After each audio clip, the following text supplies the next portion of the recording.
Happy birthday to you. Happy birthday to you. Happy birthday, dear Card Lounge. Happy birthday to us. Us? Hey, yay! you, hey. Guys, we're a year old. Woo! Happy birthday, Card Lounge. Round of applause to all you guys tuning in. Thank you, guys. If you are not subscribed yet to the Card Lounge podcast, subscribe to the channel. Dude, it's been awesome, man. I'm really proud of us. Yeah, we did a full year. We haven't missed a single week, so I'm proud of us. Yeah. And so we did something special for the inaugural anniversary episode of Card Lounge. We are going to be giving away 2 of these Dream Packs, which is guaranteed to contain a Mega Dream booster pack as well as 9 other Japanese booster pack, and you get a guaranteed PSA 10 for however much those are worth these days. Guaranteed PSA 10s in these, and we're going to rip some open just so you can see what you can pull from these. So drop us a comment, be subscribed to Card Lounge, and you can win yourself one of these Dream Packs. And if you just want to purchase one of these, we'll have a for link. sale. Yeah, we'll have a link down in the description. We're making exactly 100 of these, and they sell out whenever they sell out. So I'm going to rip open my first one, and I'm going to hope I get a better PSA 10 than you. And whatever PSA 10s you get in these, you can get as well. I'll choose this one because then they're just going to say we shoved an amazing hit in here. This is the cards on the cover are cards you can get, so you can pull yourself an illustration Pikachu, or you can pull yourself. It's a Japanese PSA 10 Magic card. Still, that's not an English one. Unfortunately, we couldn't go that heavy. That's a banger, though. But that's a Japanese PSA 10 Magic card. All right, here's my Card Lounge Dream Pack. You get yourself 10 Mega packs. Dream in there. I like that. Yeah, you basically get a guaranteed Mega Dream. It always comes with Mega Dream. I guarantee that because it is the Dream Pack. Yeah. And the other packs are random, but you basically get. There aren't that many variety of Japanese packs, but you can get yourself like Mega Brave, Mega Symphonia, White stuff Flare, from Black Mega, Ball, stuff from Scarlet Violet. Searching There's Sparks, good stuff. Searching Breaker, what is it called? Electric Breaker. Electric Breaker, or you can get yourself Paradise Dragona. There's some good ones in here. Yeah, Paradise Dragona. Like I see you got, there's Paradise Dragona. All right, so guys, from this one, check it out. This is a Mega Dream Pack. We got the Japanese version of Twilight Masquerade. We got Mega Symphonia. Here's Violet Japanese. The Chimpao one. I got a White Flare. You got a Black Bolt in yours. Wait, is this Chilling Rain? Yeah, Japanese version of Chilling Rain. No. No way. For Chimp. No, wait, because this wasn't even. Paradox This Rift? Pokemon Like wasn't even Paradox out yet. Rift? I don't know. Yeah, this is like Clay Burst or whatever came out with Clay Burst, Black Bolt, Paradise Dragona, Mega Brave, and Battle Partners. Very nice selection of packs. Let's see what PSA 10 you got. All right, and then my slab. So guys, again, every single one is a PSA 10. I mean, guaranteed. Look at this. SIR. Wow, is that which one is that one? Hey, it's the one from we got Terapagos. From SIR. Terastal Festival?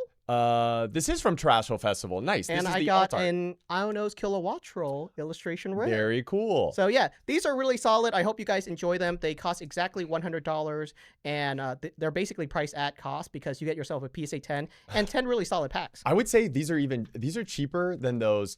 Have you seen? I'm sure a lot of people out there have seen the vending machines where there's like. It's like random mystery slab boxes. We have those in Las Vegas. We have them here. And then, you know, guys, look, these are SIRs, art rares, all at 10. People will spend like $200 on those machines, but if they get, sometimes they'll get a 9 of an EX. So you're not going to be getting that in these, guys. Drop a comment because we are giving away 2 of these, and we're going to do some other giveaways during the episode, so be on the lookout for those too. But it's kind of been a crazy week. We've only been gone for like a week, but so much crazy stuff just dropped this week. Which one do you want to talk about first? So you want much to talk about something good or something dropped. bad that happened? I mean, we can talk about just all the stuff that's been going on in the news with anything in this hobby. I feel like prices for everything, like Pokemon's starting to pick back up. I know. One Piece is starting to pick back up. I just wanted to peek at this slab real fast. Okay. Another example. Look at that. What'd you Nido get? King. Oh, Nido King from Japanese 151. Beard Dad cards. You want illustration this. Rare, I know you PSA want 10. this. Yes, the illustration rare PSA 10. Beard Dad will probably sign this. I need to get a signed Nido King from him. I forgot to do that at the last card party. But yeah, just an example of stuff in the Dream Packs. Yeah, so. The prices on cards have gone actually back up. So a lot of the cards that used to be cheap, like during November to December, they bounced back pretty hard. And obviously with the value of cards, there's lots of values in stores pretty much. And I think we've talked about this. I almost want to drag this episode up like from like 6 months ago, but I actually talked about this where I said, hey, a lot of card shops are basically as expensive as jewelry stores nowadays. Yep, There's so it's many that. expensive cards in vendor showcases. If you go around like a random vendor showcase at a card show, if they have a couple of Mario Pikachus or Ponchos or vintage Gold Star cards, they can get to $100,000 in a single easy to lift display case so easily. And that's what we're seeing right now in the hobby. It's just a lot of thefts of card stores. They're happening everywhere. We're seeing like multiple break-ins, and it's happening in so many different locations. This is something that I warned was absolutely coming. Yeah. Well, the crazy thing is now I feel like before you started to see, I mean, every vendor has kind of like a POV of someone trying to, distract someone and then like pull off some sort of like just stealing a binder off the table, or like there was that video that went viral where some guy left his like bag of money just on the table. You definitely don't want to do that. But now people are getting held up at gunpoint. So I believe it was the Poke Court in New York. And I know she's had to probably, I don't know how many investors are involved or if it's like just her running the show. I haven't met her personally. She seems like a really nice person. Like all my, friends, like mutuals that have been to her shop. I heard that they opened up their store just 2 or 3 weeks before it was broken in. Yeah. Oh, for this new location? Yeah. Oh, I thought they'd been around. They've been around for a while. Yeah. I knew that they had a smaller kind of shop, and then they just renovated / I've purchased booster boxes from Pokecorp before. Nice. So it's really unfortunate, but this isn't even sad. the only break-in that we've seen. We've seen like multiple other ones, and it's so easy to just like smash and grab. We've seen people who were robbed at card shows or at gunpoint walking out of stores. Out of a store. So right, that's what I was gonna say, because I know Merch's place. I actually just from the last Front Row card show, I met the guy whose showcase got hit up out of his shop, which is like so unfortunate because it's like obviously not his fault. Well, it's not anyone's fault, even like Merch's that's involved with the store. And hopefully they're making headway on figuring out who could have like broken in. But I guess, a lot of similar shops in SoCal, it's just if people know you're going to go show up or you're going to come in with a bunch of slabs, especially stuff that's worth, money, like One Piece now, dude, you can hold a stack of One Piece slabs and that could be like $100,000. It's just crazy right now. And people were exiting, I guess, the card shop and then just got robbed at gunpoint. Like, and no one wants to lose their life over Pokemon cards or like any TCG. Yeah. So, what do you do in that instance? Unless you're like really, really ready to act, there's not much you can really do because you're not going to try to call their bluff. Even in the Poke Court situation, I think it was like 3 masked guys came in and they were all armed. So everyone, and that it's so annoying when you see the comments on the videos when they put out the security footage, and then it's so easy for people to type that weren't there and be like, oh, why didn't you do something? Or, oh, at this point, that guy was facing that way. One of the guys could just go over and it's not worth someone's life the guy. over Right. guys. It's like, it's too risky. It's like, I bet you all those guys typing that, like none of them in that moment would act the way that they, they say that they would type out. And so like, maybe you could do something if you could see that they were unarmed. They also seemed very, I don't know, like amateurish. Like they were just kind of like, they're just dudes. They were just like strolling about. One guy, I think he hammered a couple things and then he went to the other wall and tried to hammer the other glass and it didn't break. So he was like, he was like, oh, this isn't working.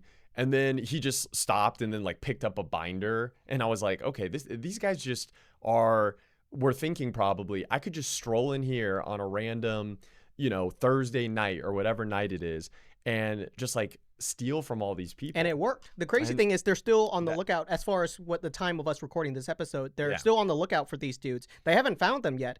It basically worked. And that's really frustrating because, if you try to rob a jewelry store, they have security guards, they have professional cameras, they have bars, they have the whole entire place locked down really well. The glass is extra bulletproof. But most card shops don't have that, and they just don't have the resources for that. It's basically like most card shops aren't going to drop down 30 grand for a state-of-the-art security system. Yeah. And that is so frustrating and annoying that they're holding really expensive stuff, and there's just a trust system. It's a basic trust system that, hey, don't rob us because we really don't have a gun. Like most card shops aren't carrying weapons. They're not like gas stations or banks. They're not gonna expect robberies because it really wasn't a case that they needed to have those a year or two ago. Just a year or two ago, most card shops, their inventories are literally toys and board games. You know? And there's nothing to rob. It wouldn't be worth the felony, but now people totally are saying it's worth the risk. So it's kind of like, I guess we should talk about this. Maybe best practices for anyone out there that I think even just beyond if you own a card shop, like if you're going to shows like Collecticon or Front Row and you've just got a showcase.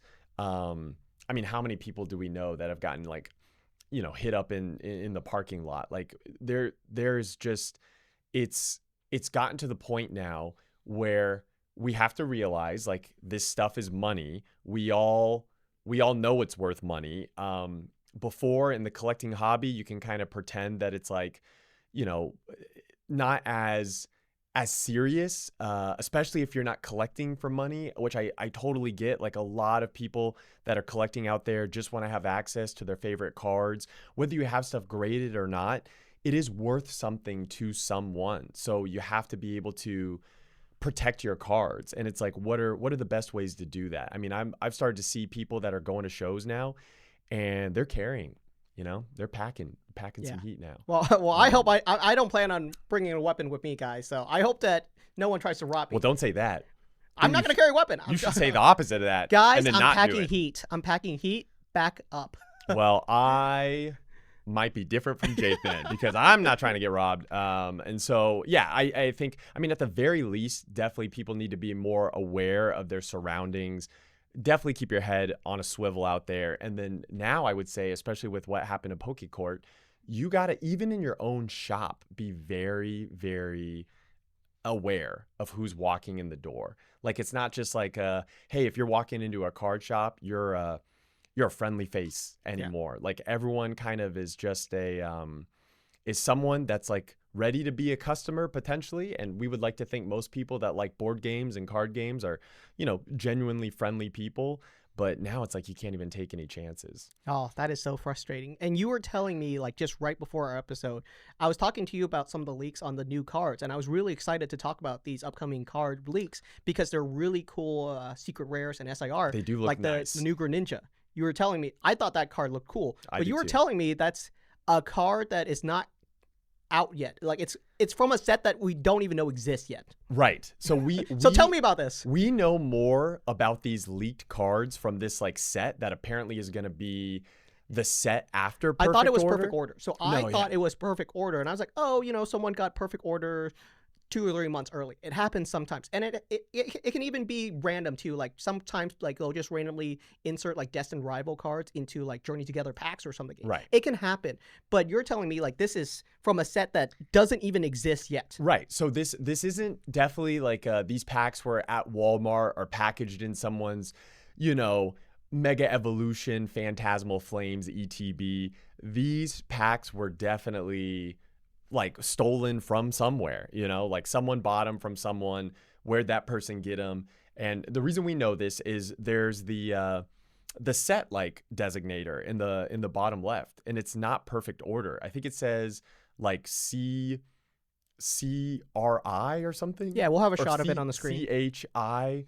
So it's from an upcoming set, and we know that it's not Perfect Order because it would have the Perfect Order set name broken down at the bottom. So it's from an upcoming set, and we think it's the set that's after Perfect Order. Right. Could be the set after or 2 sets after. That's Who knows? ridiculous. But that's already too far out. We don't even know what that set looks like. We don't even know barely any cards from Perfect Order, and we've already seen about like a quarter to half of the chase hits from well, I guess people are speculating the set name could be Chaos Rising, just based on the the letters being used. I mean, it could be anything, but let us know. Everyone, put in the comments what you think.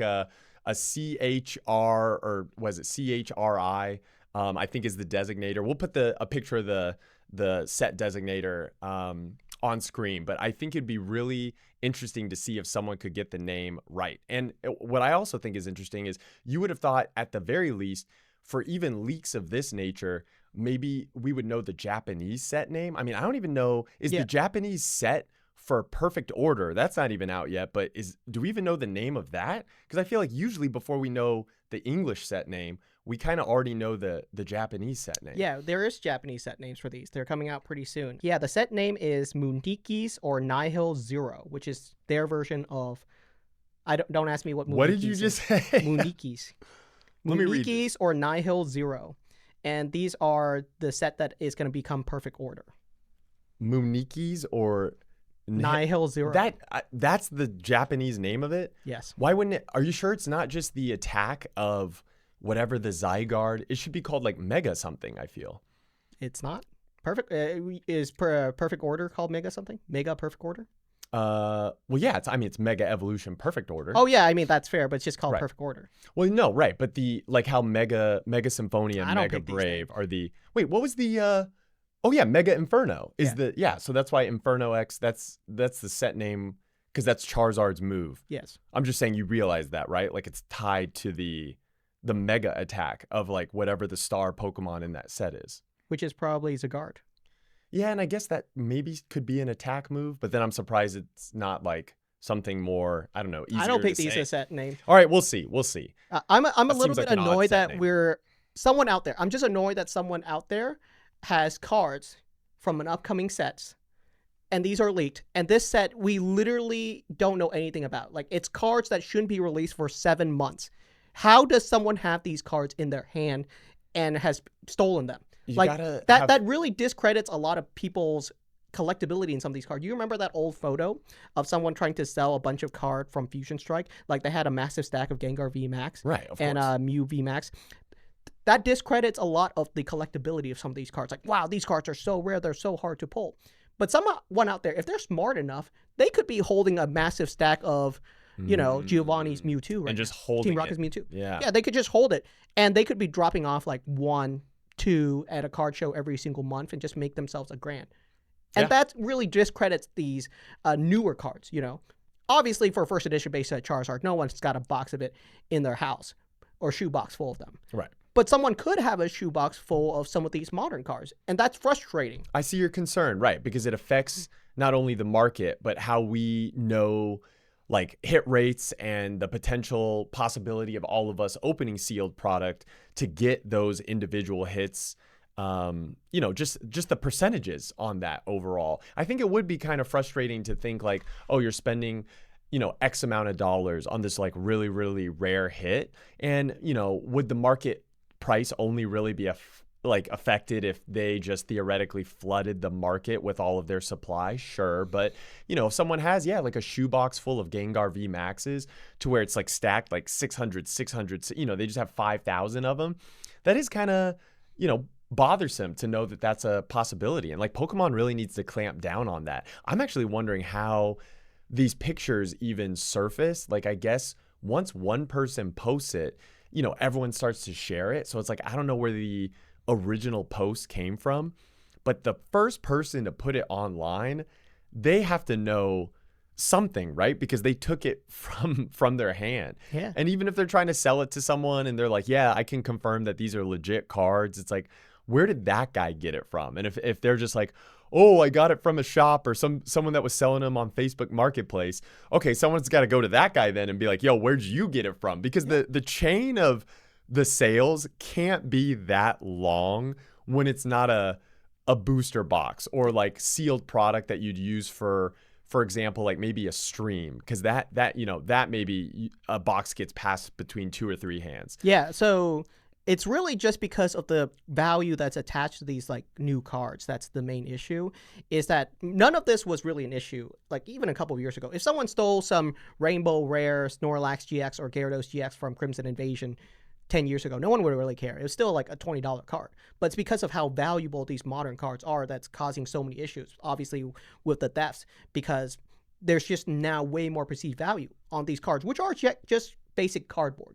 A printing factory for money would certainly have really tight security, like obviously for the US government, mint or something like that. But this is a normal cardboard printing factory where they're just printing trading card games, They probably don't have that tight of security. If some random dude wanted to, he could probably pocket some card, and it's not like they have like armed guards and security checks at the lookout of people not stealing cards, you know what I mean? Obviously it's still a crime, but they're just not that level of tightness around playing cards, you know what I mean? Right. I mean, do you think, I'm sensing a theme by you saying this, and then also what we were talking about with all the shops getting broken into? It's like, do we now have to recognize as a hobby? I mean, there's people that would, really want to disregard the value of like every card, just kind of say, hey, this is like, a children's trading card game. Like, these cards are meant to play with, which I can completely understand that angle and point of view. But of course, we understand that there's value to these cards. And now with just how many people have entered into the hobby, how many people also understand now that like Pokemon is kind of like a safe investment vehicle. And I don't even really like using that term, because I feel like I could have just bought so much more stuff to sit on, but I have always appreciated the fact that whatever Pokemon I do buy is definitely not, cheaper a year or two later. Like, it only goes up in value. And there's just not too many things, whether it's something made for like a children's card game or even clothing or even electronics, that you can say does that, like video games. I mean, like graded video games now are starting to see some like shine as a collectability or a collectible, but the collectability of video games, I feel like, isn't on par with card collecting yet, because if a new video game comes out a year later, it's not more expensive. It's usually cheaper, right? Like, you can pick a game up for like cheaper a year, 2, 3, 4, 5 years later. And it's not till maybe a game is 30 years old, and then someone grades it and like puts it in a slab that people want to collect, the original Super Mario. Right. It's cards were already at that point now where the stuff is valuable out the gate, and I don't know. You think the only way to decrease all this craze is really for all of the companies to just start printing more, because then that will kind of kill the demand for it, like some of the hype? Yeah, it's not just Pokemon. Obviously, we talked about how like One Piece is popping off really hard too. And I guess the only thing that I want our viewers to get out of this is just to be practicing safer practices, like you were talking about earlier, about how, guys, you probably have some really expensive stuff inside of your collection very quickly and very easily in the hobby. It doesn't take that long before some random booster boxes that you had a couple of years ago start reaching the level that it might need a little bit more protection or a little bit more careful watch than what you plan for it to be. At some point you might have a couple of cool booster boxes on your shelf and you just thought they were neat, and then suddenly a couple of years later you're sitting on 20 grand on that shelf, or something ridiculous that you weren't planning to have 20 grand sitting on that shelf. And that can be a massive risk. So just be aware out there that the value of some of this stuff can be a second of a burden as well. It's a bit of a double-edged sword. Yes, it's great that the value of these cards are going up, but it can also reach a certain point where the value of the cards or the collectibles that you have can also be kind of a burden on yourself.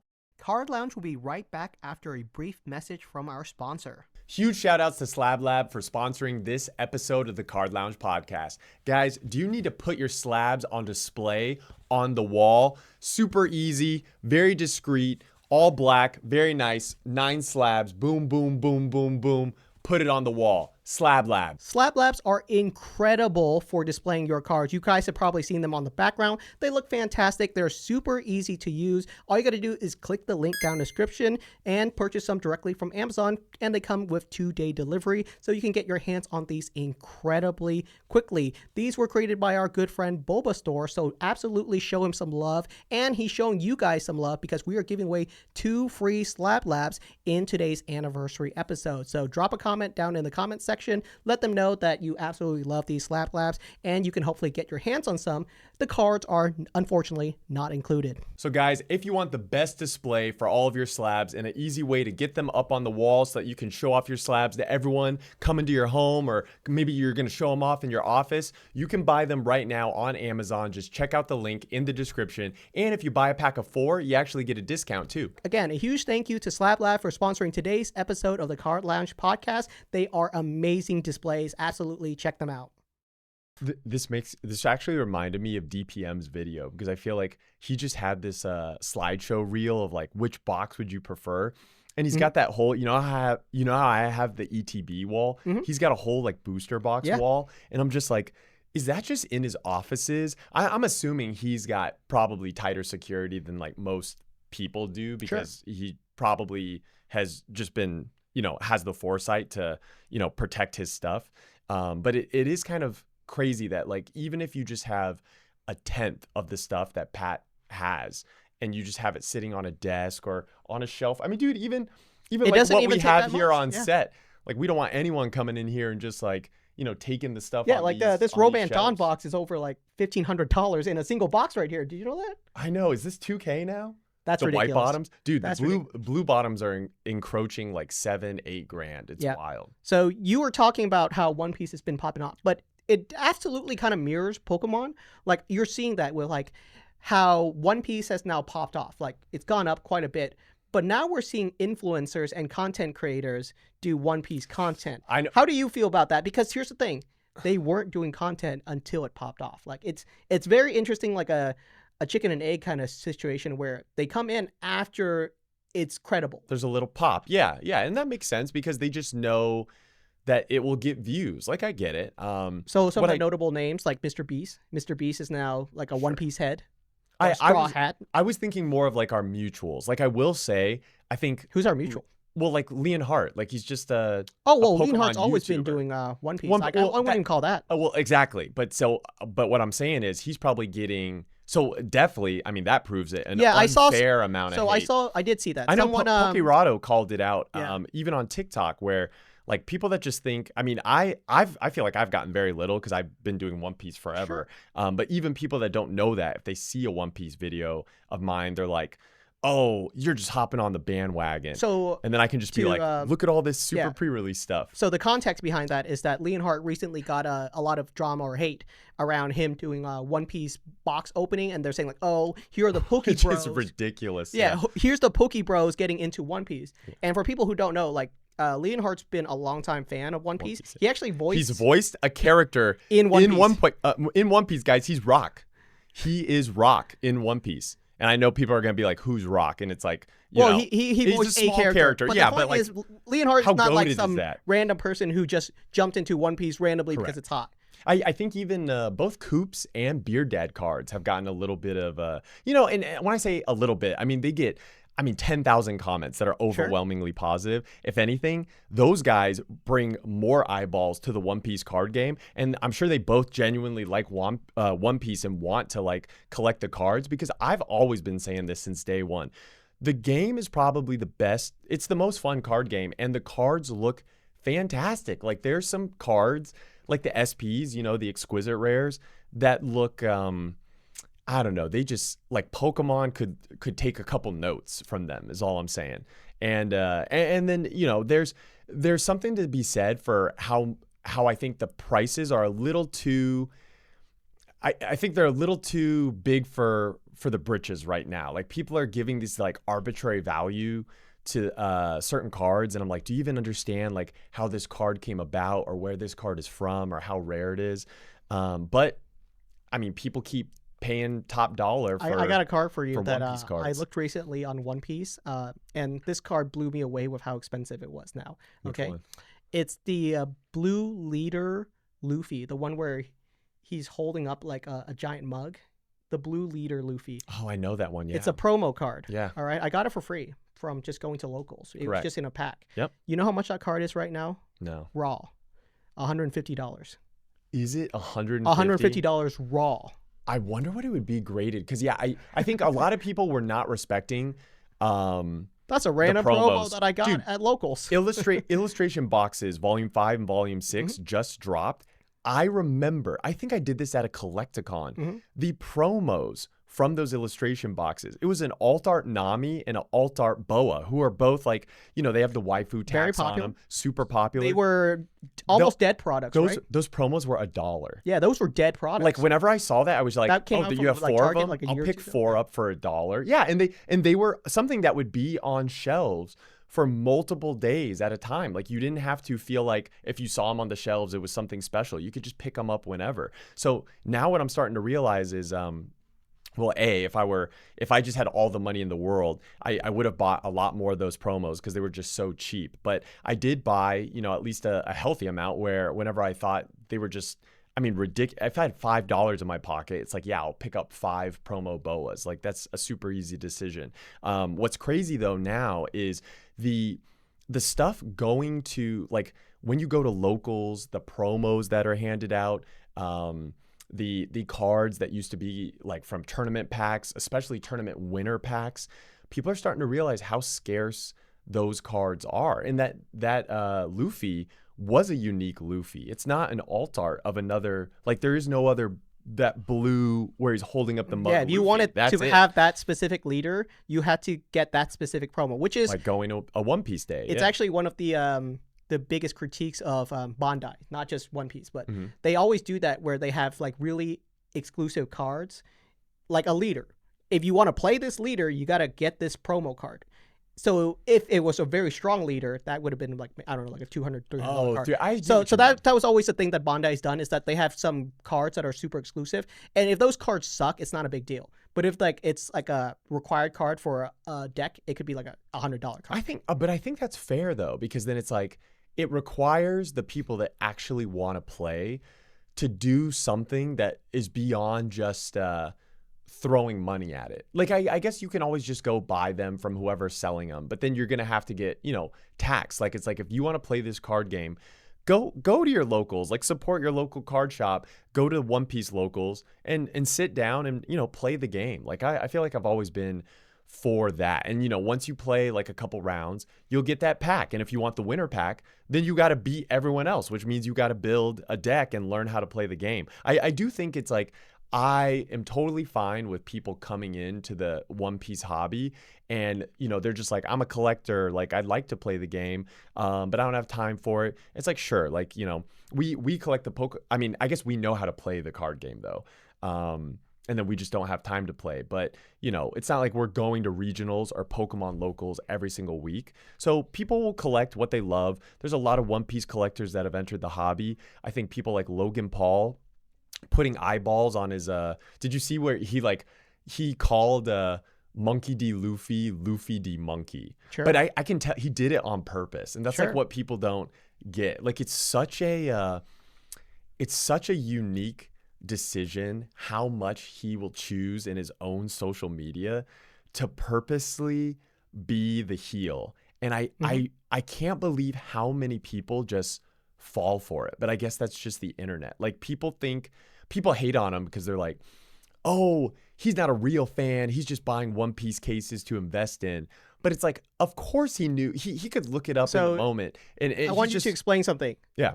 I know what it is. Can you explain to the viewers what a heel is? Oh, a heel? Okay, yeah. It's just essentially where you pretend to be the bad guy for the sake of building this like story. I mean, narrative, the narrative. And in wrestling, they do it a lot, right? The Rock has been the heel. John Cena's been the heel. People have to start, you know, if someone's a fan favorite, whoever goes against the fan favorite kind of has to be the heel, but that makes things more dramatic.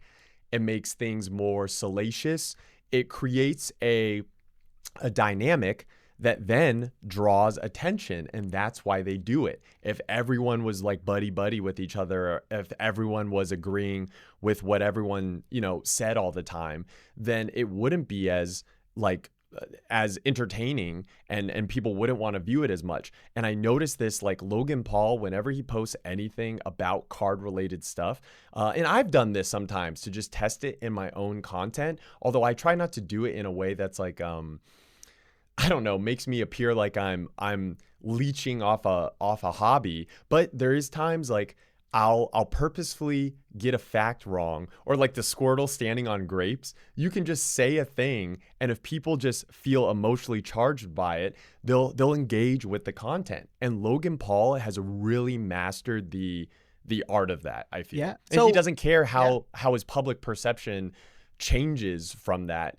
as long as it gets him more, eyeballs on him and his stuff. yeah, so the simple term is that it's rage bait. It's designed to make you feel angry or But yeah, like it's like rage bait. you're basically pulling someone's emotion to the point where they engage with the content in some way or another, or just to the point where they remember it.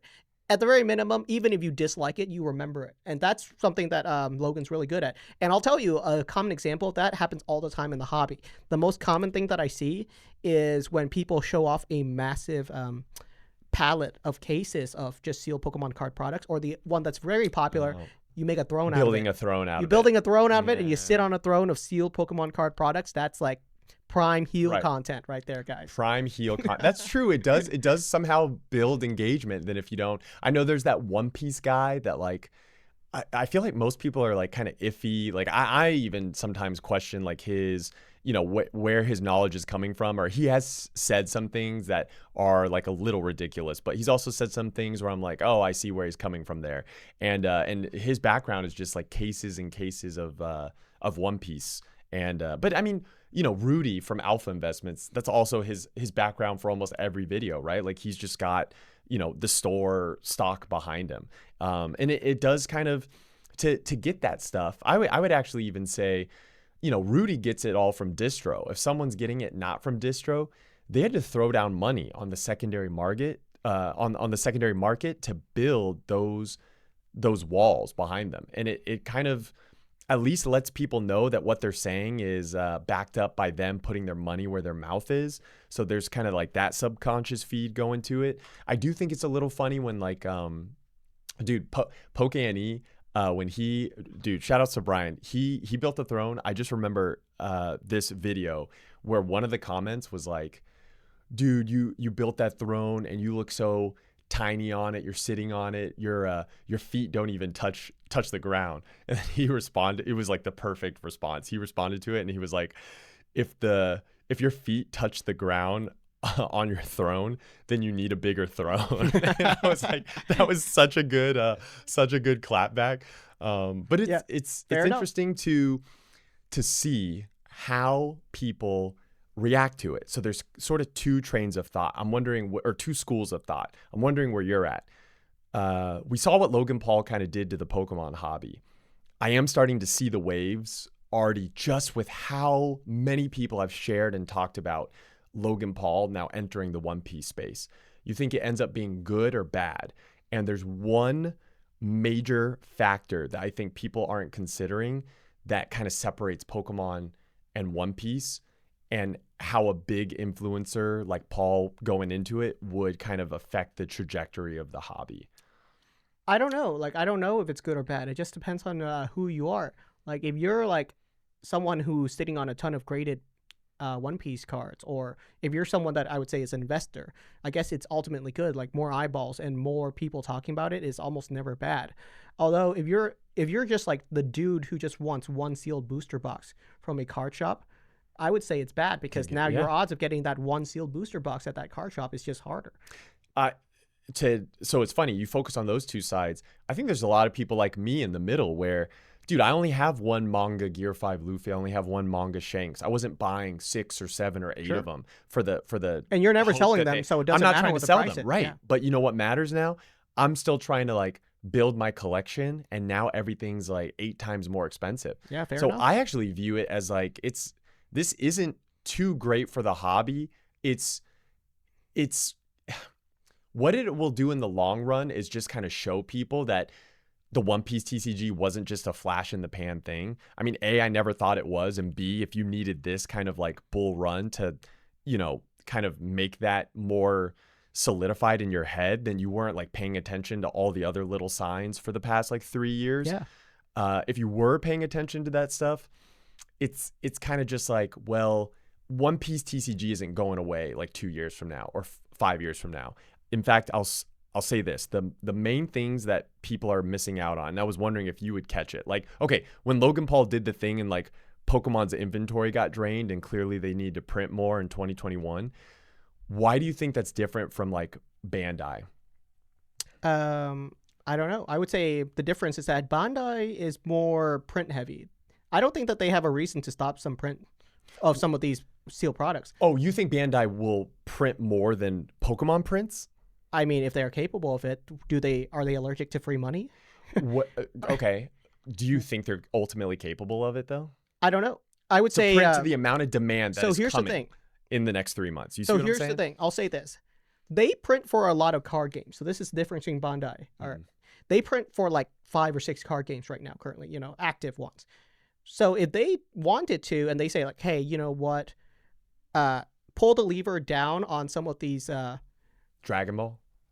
What is this one? Battle something? That's already dead. They already pulled that lever. It's already dead. It's so gone. like for They're not instance, printing it. so whatever Digimon. I don't know if you guys play Digimon or something, Gundam, but really to nail it home, One Piece is their home run. It's not even close. Like the other card games are so far away from One Piece B in or terms C of tier, right? In terms of like popularity and volume of how much sales they do. It's Right. not even close. Yeah, correct. One Piece is carrying Bandai on its back. It's basically Bandai is One Piece, the TCG, and like that's really it. Like the other card games are okay, but like they're nowhere near One Piece. Sure. So if they wanted to, they could technically push all print capacity to One Piece. I don't know if they.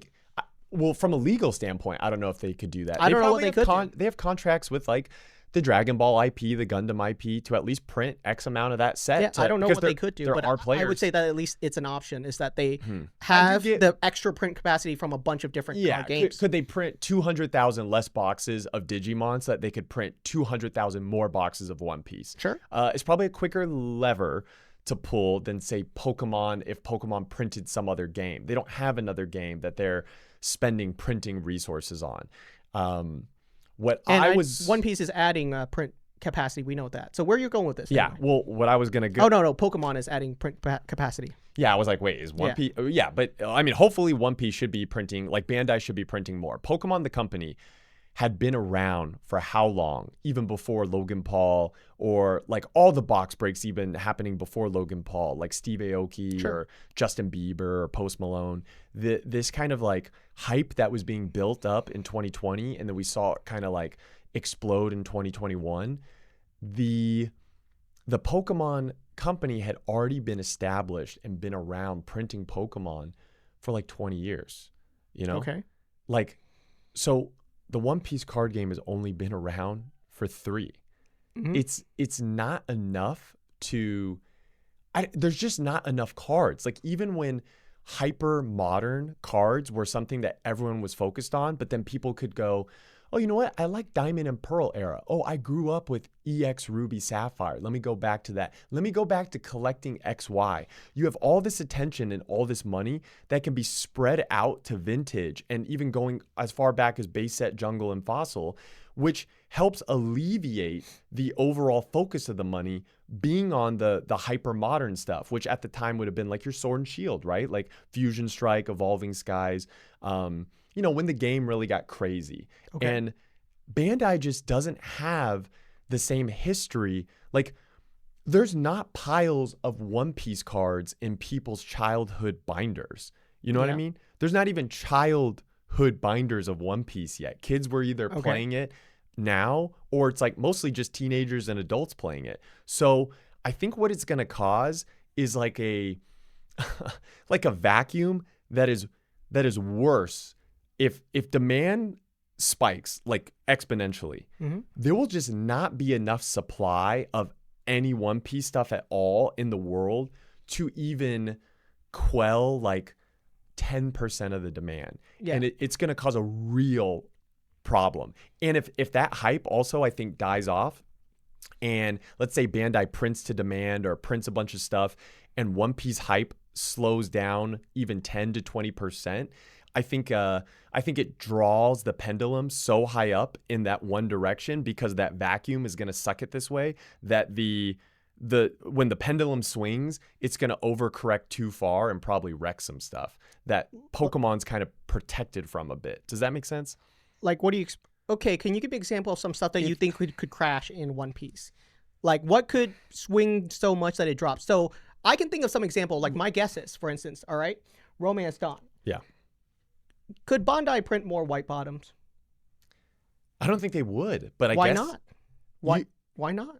If they So, did for that, instance, Konami still prints Legends of Blue Eyes. You know that? no, they don't. They Not do. like the original set. Not the original box, but they still Yeah. print Legend of Blue Eyes packs all the time. Right. Well, look at where Yu-Gi-Oh's at in the collecting space. Look at the value of Yu-Gi-Oh cards. Well, I'm not saying Bandai can't do that. If they want money, and basically these are free money right now. Like they don't like forget the collecting market. They just want money.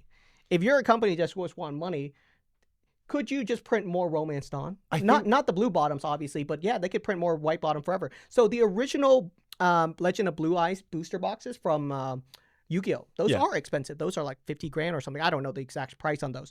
But Legend of Blue Eyes packs, you can get them for like under $20. It's not too crazy because of how much they've reprinted so many cards. I think this is also what like Rudy says about Magic, right? They've like reprinted so many staples again and again and again that it's kind of like ruined the collectability of Magic. What I will say is Bandai has this this like history now, this like history of knowledge that Yu-Gi-Oh didn't have. I mean, Yu-Gi-Oh's only what, a year or two older than Pokemon.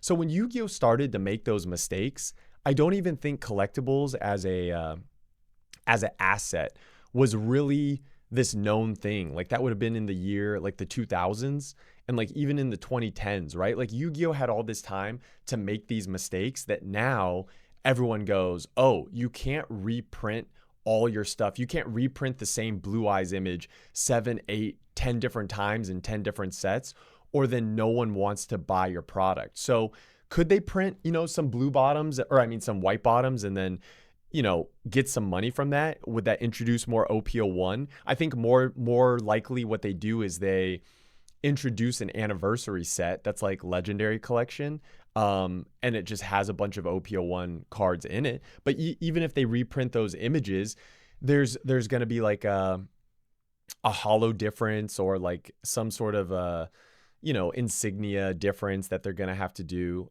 maybe a stamp. So the only thing that I would say that is really unique about Pokemon is that it has something that is very unique to it that no other card game has, which is regardless of the set, if it's old enough and it's sealed, it goes up.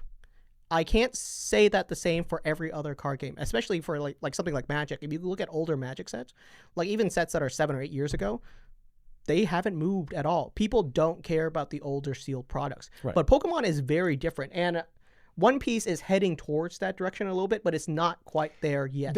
They've built up the demand to be bigger than even the supply of the reprint sets. Think about it like this. Think of a world where they did base set too, and they did Legendary Collection. Legendary Collection, I remember when I was a kid, was an awful set. No one, I'm pretty sure Legendary Collection killed the Pokemon card game at one point. And like you could literally blame it on that set, because when I started to stop playing that card game, no one had the urge to get Legendary Collection packs, because you'd get the same like 2 Geodudes, 3 Gravelers, 2 Sandshrews. Like remember when they were like theme focused, and you'd have the reverse holo, which no one cared about the Fireworks reverse holo back then. But now Legendary Collection boxes are some of the most expensive boxes in the hobby. So that kind of shows you that at that time, they didn't need to print a lot of it because demand for Pokemon was at an all-time low. I could see a world where One Piece kind of, I don't know, like demand goes down, but I don't think, I'll say this, and I'll make this claim on this pod. I don't know if the One Piece card game ever gets as unpopular as the Pokemon card game got in its like most unpopular time periods, because no one looked at it as like a money thing yet. People that collect it, you had to be like Rusty or someone that just never stopped collecting to care about sets and opening up boxes. It was before social media, and just a lot of us that have made like kind of content creation careers out of this stuff. So there'd be no need to, even if Pokemon died out for like the regular folks, or a general hobbyist, they got out, got out of it, you and me would still be buying a lot of boxes to make content with, right? Yeah, it's very interesting with Pokemon is that even like the worst sets sealed, they still do really well long term. Like they always appreciate. And I think it's connected to the Pokemon themselves.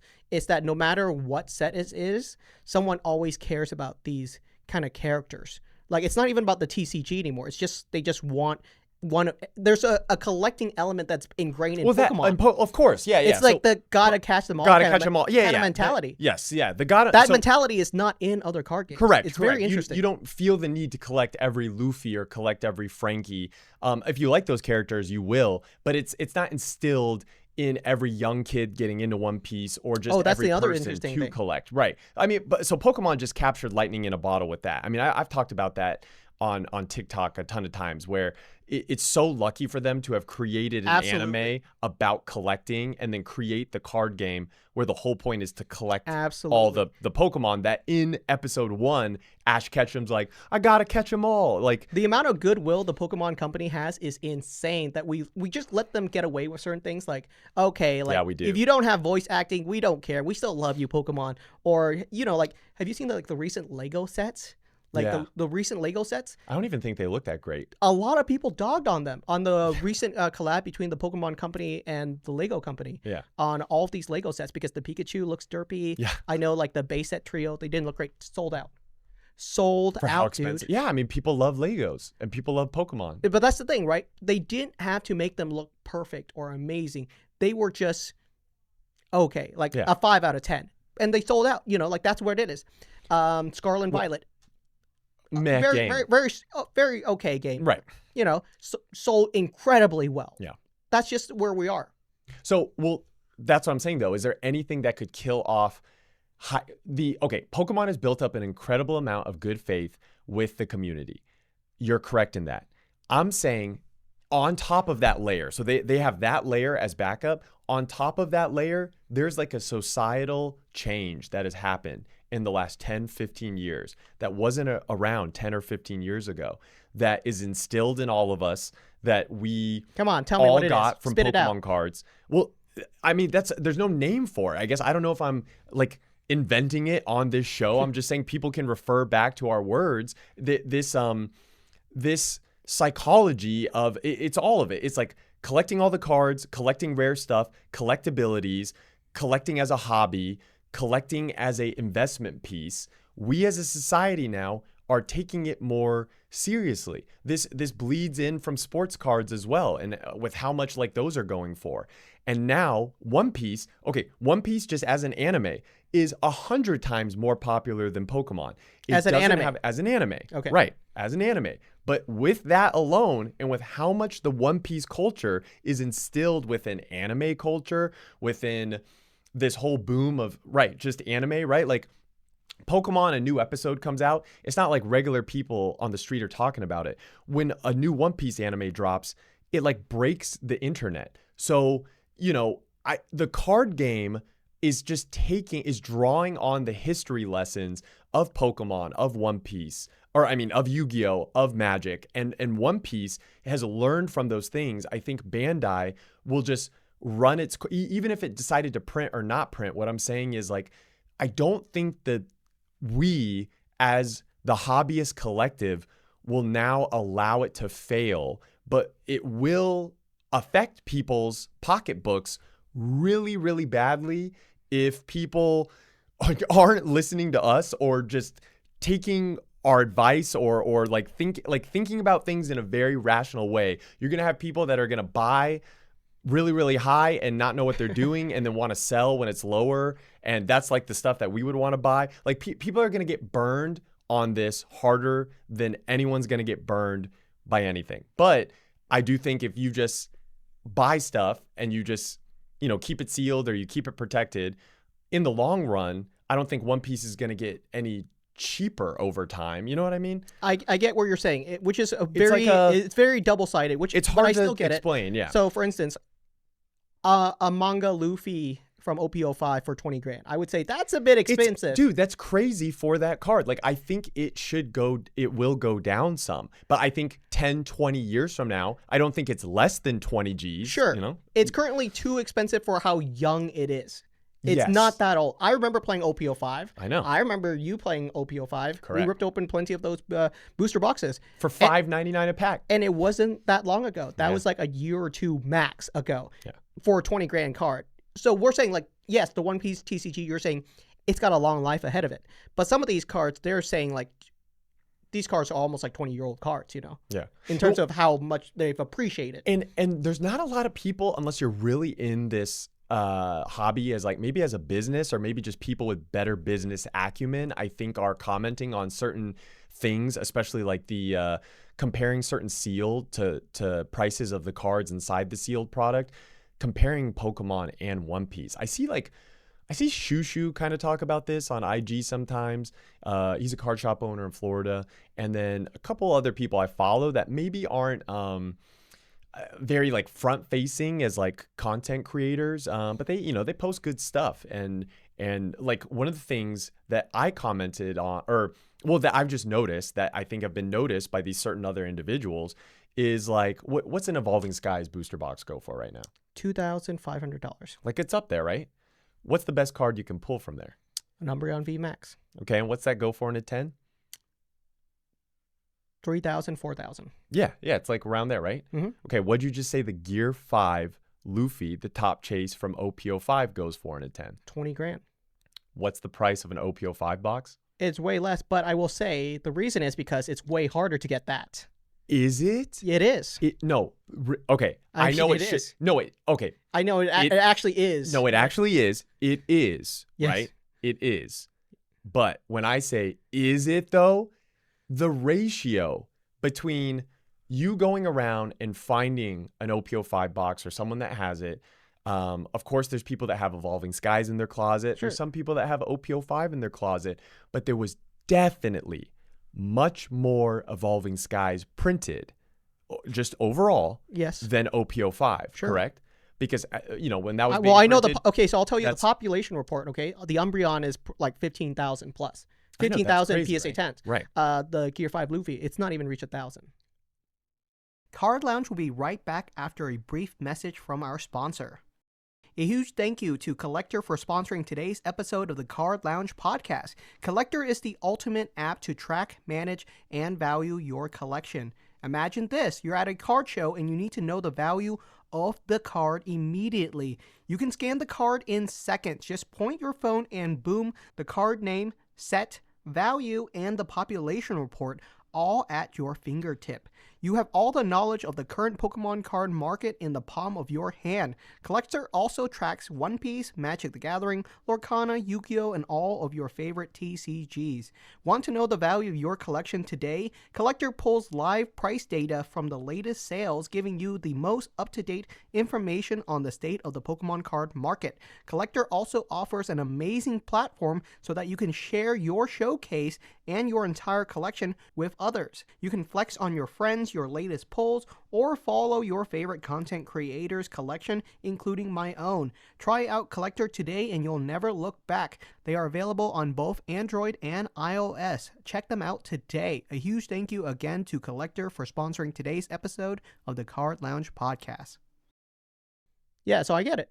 Okay. Well, you're saying, well, there's way more of like, should the price of an OP05 box be so severely under the Evolving Skies box?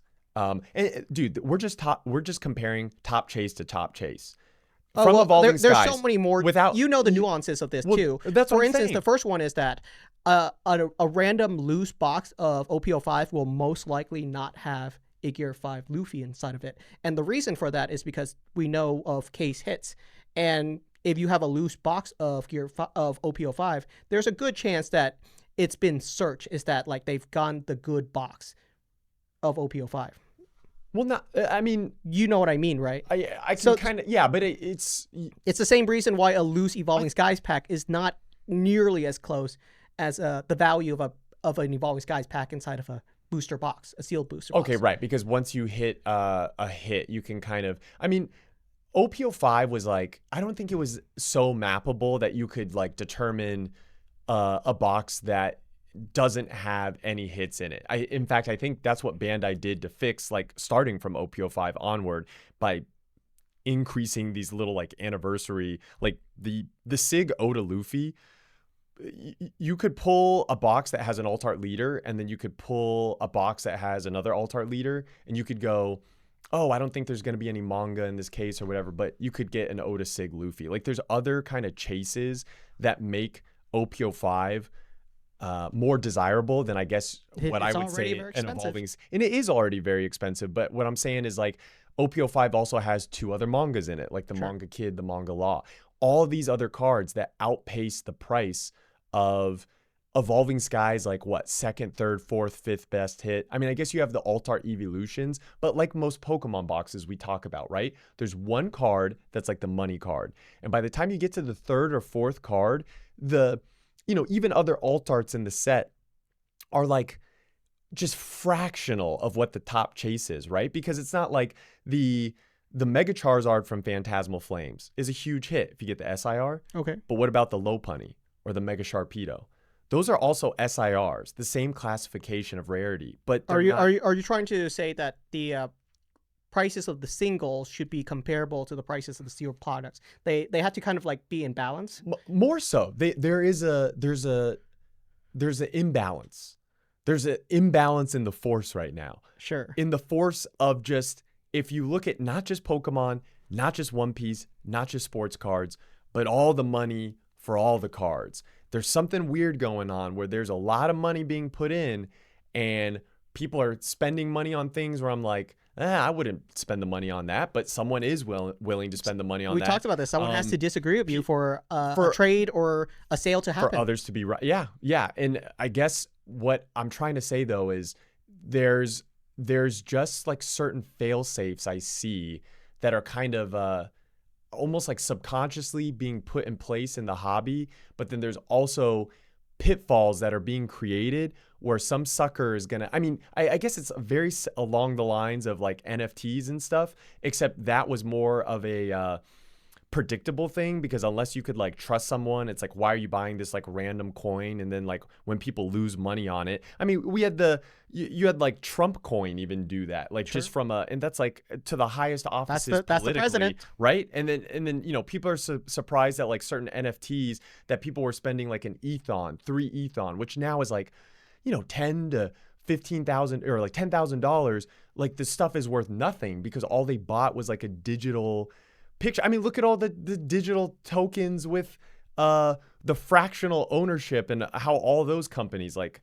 went bankrupt or whatever. So the fact that like Logan Paul's Pikachu Illustrator is being sold on Golden and like that's being auctioned at the same time as I think he's like also trying to do packs now for like a box break that definitely people are going to be tuned into, and it's going to cause like maybe not the same type of renaissance as 2021 because we weren't all trapped and locked indoors because of COVID, but it's gonna cause some sort of hyper activity that if people aren't careful and people haven't seen like the past like 5-6 years like we have, people are gonna get like screwed out of their money for sure. Wow, that was very insightful. I'm very proud of you, man. I think that was super insightful, and those were lessons that I've been warning about for years. So I'm glad that we're on the same page on this, which is really scary for once almost.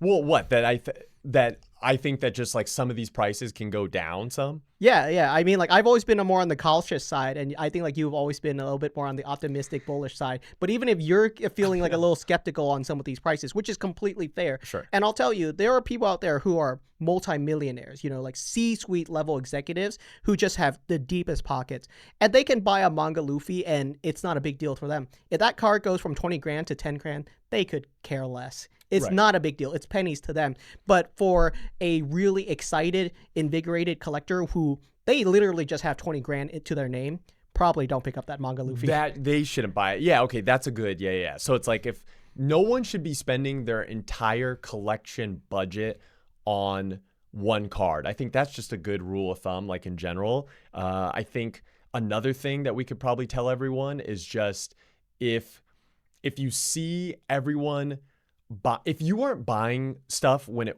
like if you didn't like it when it wasn't the cool thing, like I was buying One Piece cards that I thought were undervalued even in the moment based on the current market price of those cards.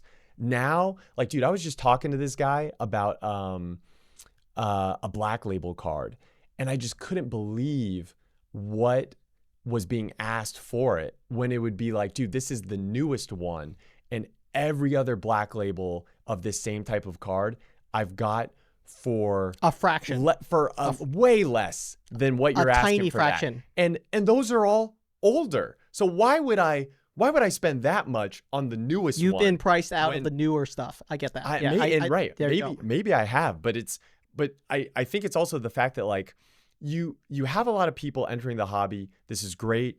Hopefully they print more and demand is still there. I think there will always be demand for One Piece because it's a great IP. The anime is fantastic. And I think that I just want like more people to play the game, love it, actually enjoy it. And I'm wondering how many people that are saying they enjoy it right now and they do enjoy One Piece. Like I'm not trying to say they're not like they can't enjoy that side too, but there's like a shift in the way collectors' mindset is.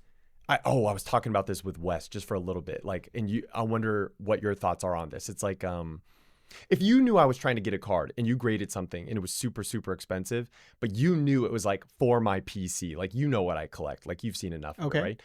You would try to help me get it at a deal because there's something that you might need in your collection that like I could try to help you get. And that's why so many people in this hobby we meet and become friends with, because everyone's trying to help each other build their primary goals in their collection. Sure. And I feel like there's this new like swath of people, they don't care about that. Oh, they don't care about the top dollar. They don't care about like the bro code or anything like that. They're just like, yo, well, man. Definitely that. Like bro code is definitely out the window right now because so many people are just screwing people over, scamming. Yeah. Like there's no like honor in the business anymore. Guys, where's the honor in collecting anymore? And but this again is why the money thing is like simultaneously like hurting the hobby, but also keeping the pricing structure to where none of it goes to zero because like none of us you know what it'll almost be like, and then you talk about how bullish I am on this stuff. Sure.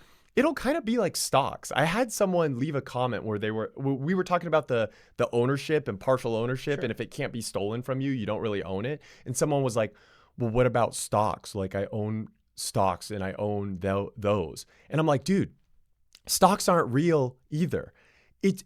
It blows my mind how so many people will pretend like stocks is a more safer thing than cards, when cards is definitely the safer thing because you have it, you can keep it with you. I say that though, and before this becomes clipped and hopefully goes viral, it's like the mentality behind stocks is that the longevity of stocks and what we've all instilled into it and the money that's all in it. If all of us all sold our stock all instantaneously, there's no money somewhere that can pay us all back. You see what I'm saying? It's all just like this merry-go-round of money that you're buying some. So where's your money go? You give it to someone. Is the company using that money? Someone else is just selling stock right now and it's just going to that person. It's like there's no tangible stock thing. And then people think it's like, oh, my stock represents I own 0.0001% of Tesla. You're not making a decision that's going to affect Elon Musk owns Tesla and then whoever sits on the board. So it's just to say that like with how we're all thinking about ownership and all of this in like with what we've put into cards and how much money is in it now, I fear that like people won't let things go to certain prices, and there's not enough of a supply, especially with One Piece, that has been around long enough.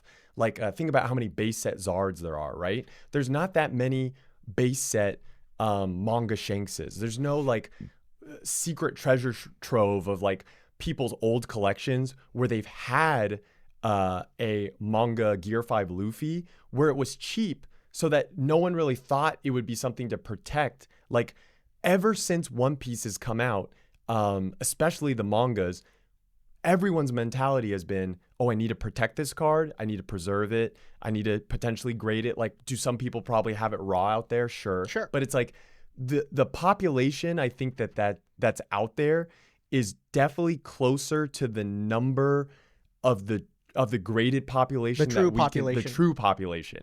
That's the thing.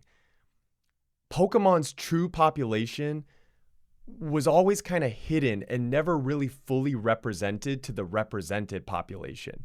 But I think One Piece kind of lives in this different world where the represented population, or like what we can all see as the pop, is pretty close to the true population, and that kind of makes things a little scary, because it's going to make people go. It's going to make people look at the Moonbryon, what you're talking about, where it's like, okay, it's 15,000 of them in a 10, and you think there's 14,000 more Gear 5 Luffys out there in all the yeah, well, I get what you mean. Someone could corner the market on some of these very easily. Maybe. That's another byproduct, right? I think a lot of people are cornering One Piece markets. Like anyone that just has a budget of $5,000 can almost do it, of a specific card or something. Of it, right? Where it's very hard to corner certain things in Pokemon. I mean, I guess you can do it like with a group, or if you're really, really rich. It's still highly risky. Every time that a card has been like spiked super fast in like a rapid cornering of the market style, it's always gone back down, at least in Pokemon world, because their volume is so high. That's what I'm saying. Like if you just buy like 100 of an illustration rare, dude, there's like 1,000 more ready to be added to TCG player marketplace any second. Right, and those get added by the signal that it's going for that much. Oh, yeah, so it went 5x. Yeah, I'll sell it. Everyone goes to their binder, digs But you're saying out, there's not like, like if a card in One Piece goes up 5x, no one has them to sell. Okay. So is there different signaling in One Piece because of that? Maybe. Okay. And then do people like potentially read signals wrong and then potentially lose a lot of money in One Piece? Sure. I think it could. Yeah. Yeah. So just be careful out there, guys. I guess that's the ultimate deal. Yeah. Well, dude, I know a lot of the prices recently have gone like really ridiculously expensive. Yeah. So I don't know if people actually recall what prices were on the first episode of Card Lounge, which was a year ago. So I'm going to share with you some products and some cards and what their prices were a year ago. And let me guess if you remember what their prices were. Oh, you already looked them up? Yeah. So I have some juicy stuff in here. So I just wanted to see if you actually know what prices were at this time a year ago, because a lot of people think prices have jumped like crazy, and some have, but some actually have not. And it'll be kind of interesting to trip you up if I can. That would be interesting, because yeah, I know One Piece stuff that was where it was at a year ago to now is definitely like insane. Is so much Pokemon. So let's start with I'd like to think I would know. All right. Everyone else at home can play along. So these were the prices of items on January 2025. All right. Okay. First one up. Let's do a One Piece one, and then we'll transition it over to Pokemon, okay? Okay.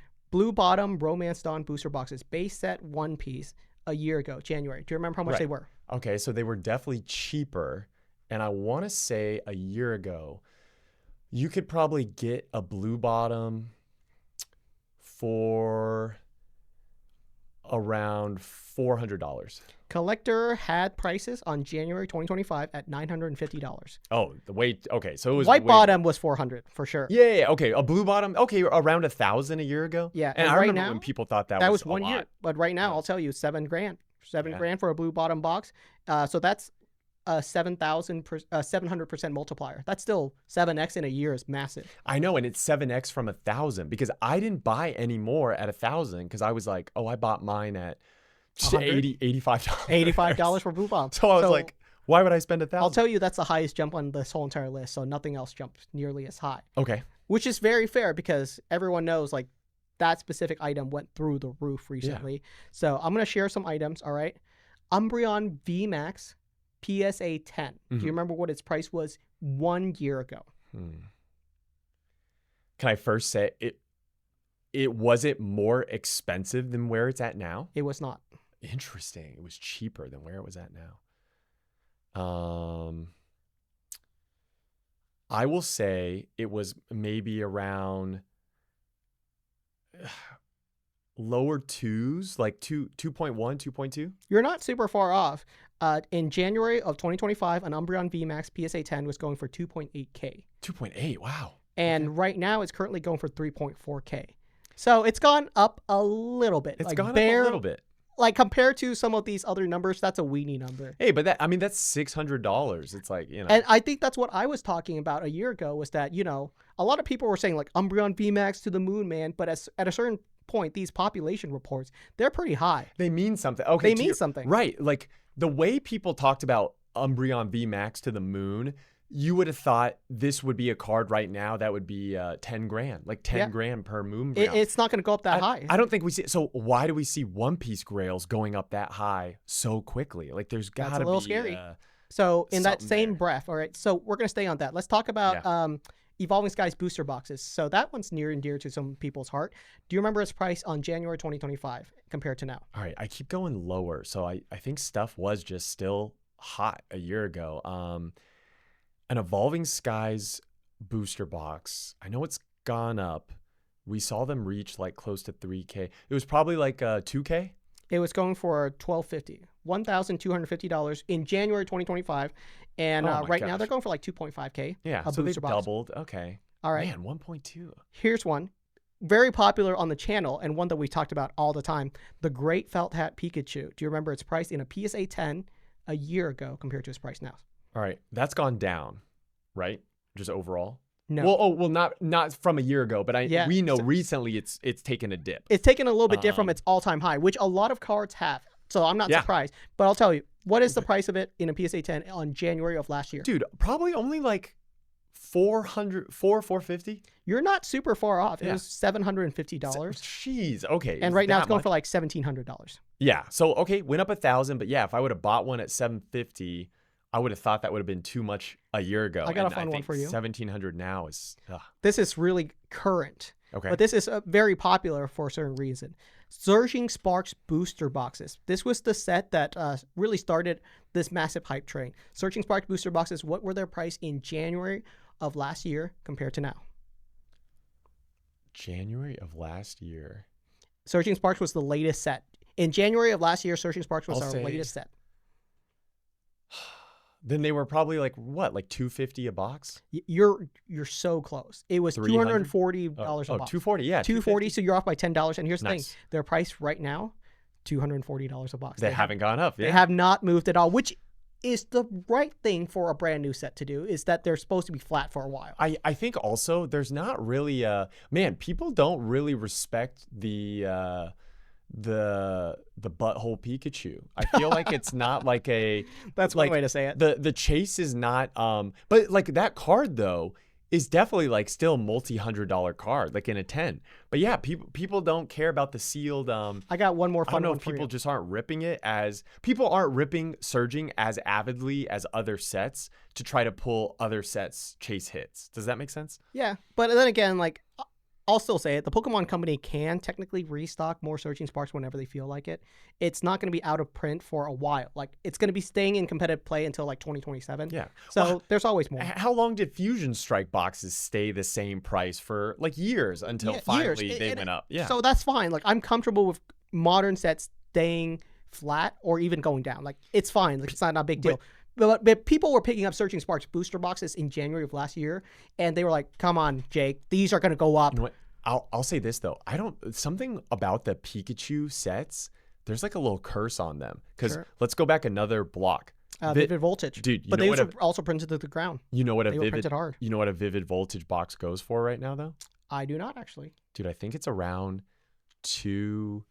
I think it's the same as Surging. 250, like probably 250 to 300. We'll have the price on the screen. It is not moved from that price point for years. Dude. I'll tell you a crazy one. All right, this one I'm not gonna tease you on it.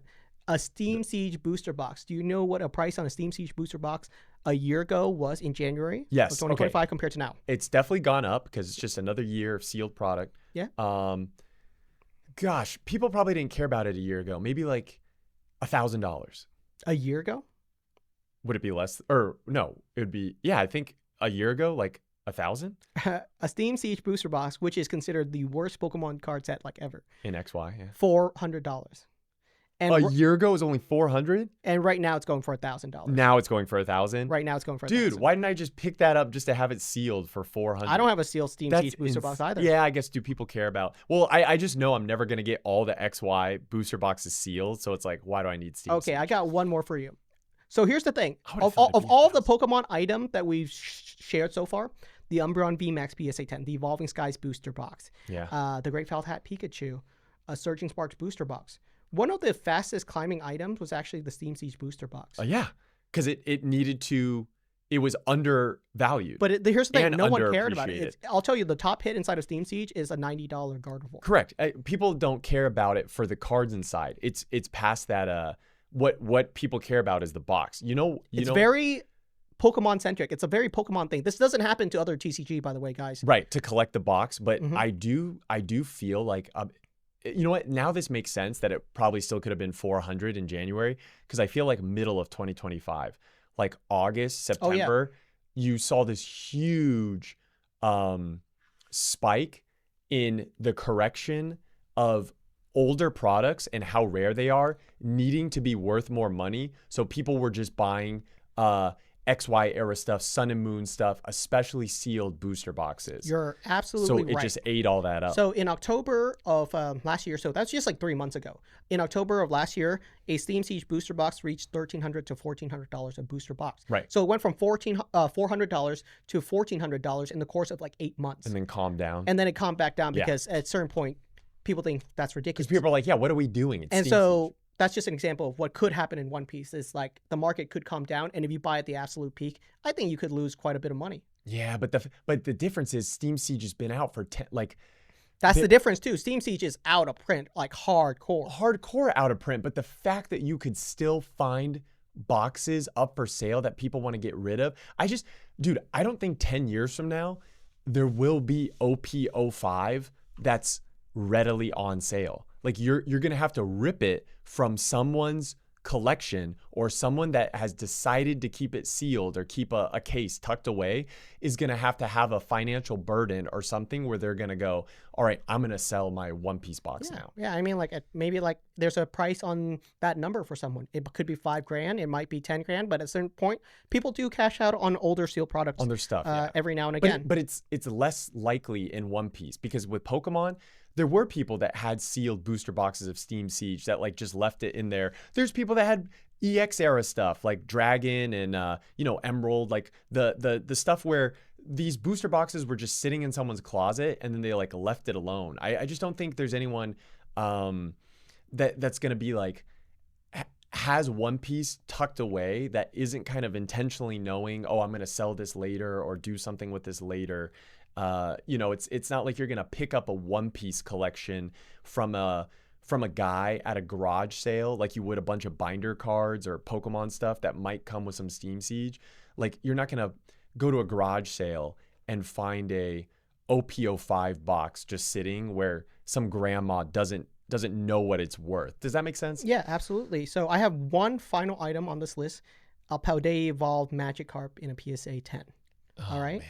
Because I'll tell you, a lot of the items that I listed off are things that in January of last year, I think people were predicted that they would see like massive climbs on a lot of these. I think the fish was probably like $1,000. It was going for $1,500 in a PSA 10, which is already too high, right? For January, that's ridiculous. And then so right now, I don't think it's that far off from that. It's going for $2,100. Yeah. Okay. So it didn't even double. No. It's like it went up like 40%, maybe, if my math is right, which is solid. Like nothing going up 40% in a year should be considered bad. Right. But a lot of people, I think, were expecting insane climbs from a lot of these. Umbreon VMAX, Great Felt Hat Pikachu, Paldea Evolved booster boxes, Evolving Skies booster boxes, Magikarp. Like a lot of these items didn't see insane climbs. Like they saw decent climbs, but for how much hype there was around Pokemon in 2025, I think people were expecting a lot of these to jump like so much more. You're making me think about what I needed to say earlier on my whole spiel of like it's the finish your rant, Rob. I just think it'll be,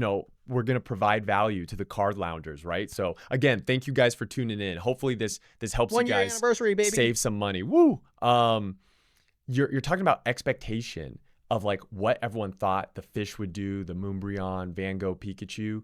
It's like everyone moved over to One Piece, at least that's not like really in it, like a true fan. Sure. Because the expectation was like when money started to move, I had stuff from buying it super cheap that is like 10x, 20x. So you hear these stories of like the 10x, the 20x happening. People come in and they go, oh, I can buy something and it'll 10x, 20x in a year. But it won't, because the only reason my stuff did was because when I was buying it, I didn't expect it to. Yeah. It's like you have to have the people being wrong about it. Like, it's so funny. I feel like I sound like Dan, except not as, like, Dan still thinks like Destined Rivals will go down to like 4 a pack, or booster boxes could go down to 100, you know, like he thinks that there could be a huge correction of that nature. And I just think that's like off the board. I'll say for raised. real quickly, a side tangent from Destined Rivals. I'll just say, I think Destined Rivals could go back down to like $200 a booster box if there's a large reprint of it. Yeah, that's fine. Not 100 though. We'll see. Never 100. I could say 200 is very reasonable, and 200 is still like a massive drop, because if someone's buying Destined Rivals booster boxes right now for like $400, that's half their money like sliced right off the table. That's a lot. No, exactly. And then people will just will dollar cost. Yeah, so like average you're and, saying like rebound. something like that could happen to One Piece, is that like the easy money is kind of left the table. Like if you're expecting something to 20x, I don't think it's going to happen Not right at now. this point. Yeah. And so the thing is, once all the easy money is off the table, I think you start to see a dissipation, which then causes One Piece prices to go down. Then inevitably there will be people that panic sell because they weren't really collecting to collect anyway. And then the panic sell drives the price down even more. It's all almost like a self-fulfilling prophecy, but half the people that are self-fulfilling it aren't even aware that that was the prophecy they were fulfilling. Yeah. And it's like, unless you're very, very keen on like what your internal motivational factors are that are driving your decisions, man, it's like watching a rodeo out there right now. Oh yeah, like we've talked about the psychology on the pod all time, and we hope you guys avoid it. It's that it's very common. You know, there's a meme around it, and I'm sure you've seen the meme. But when booster boxes are $100, there's no one in line.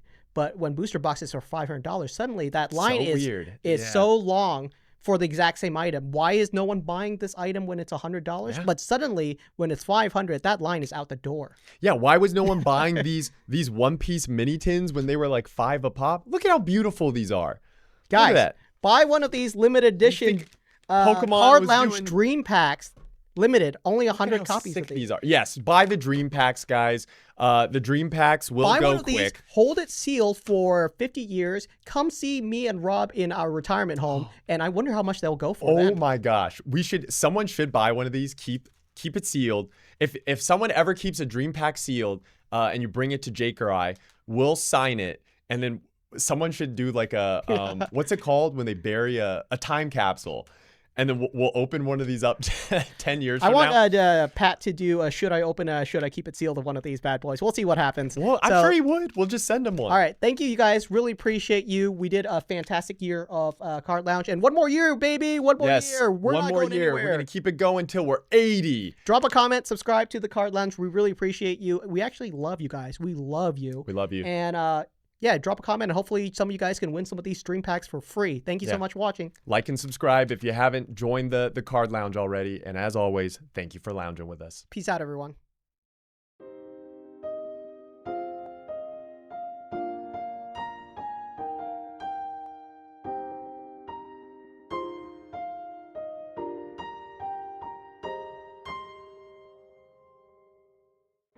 True episode. All right, true episode 0. Episode 00, take 2. All right, nope. Because this is take 2, technically. 3 is too high. Did it feel too unnatural? I felt, no, this feels right. Like our height looks I'm about looking at you right. like eye to eye. Yeah. Anyway, 3, 2, 1, mark. Hey, welcome.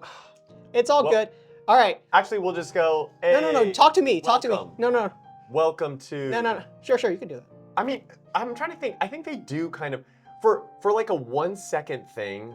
if you look at either camera, Sure. if we're welcoming them to, hey guys, this is episode 1, we could do that and then be like this. It's whatever you guys want. Yeah. Like our intro could I be guess whatever. there are no rules to pop, like. No, I'm with you. I would be Yeah. like, okay, 3, 2, 1, Mark. Hey, what's up, everybody? Jake here, And Robo, aka Poke Rob, aka Robo Skills, aka your grandma's favorite pack opener. Ask your grandma. and we are doing our test podcast episode 0, the secret episode that will be never live or live, depending on if you are watching this actually live or not. Who knows? Yeah, who knows? Maybe, Who knows when we post this maybe episode? a year from now, as a Patreon level of support, you may get access to this video. Just us watching it by ourselves in like our living room in next year's Christmas would be funny. Just this. Yeah, just to see where we started from. And you'd be like, oh my, in a year's time, you could be like, oh my God, our podcast looks so different now. Yeah. Can you believe how it used to We'd look? be talking about like specific things that like, and then we could tease the I don't know. We would just make stuff up and Sure. then have those as like TikTok shorts or YouTube.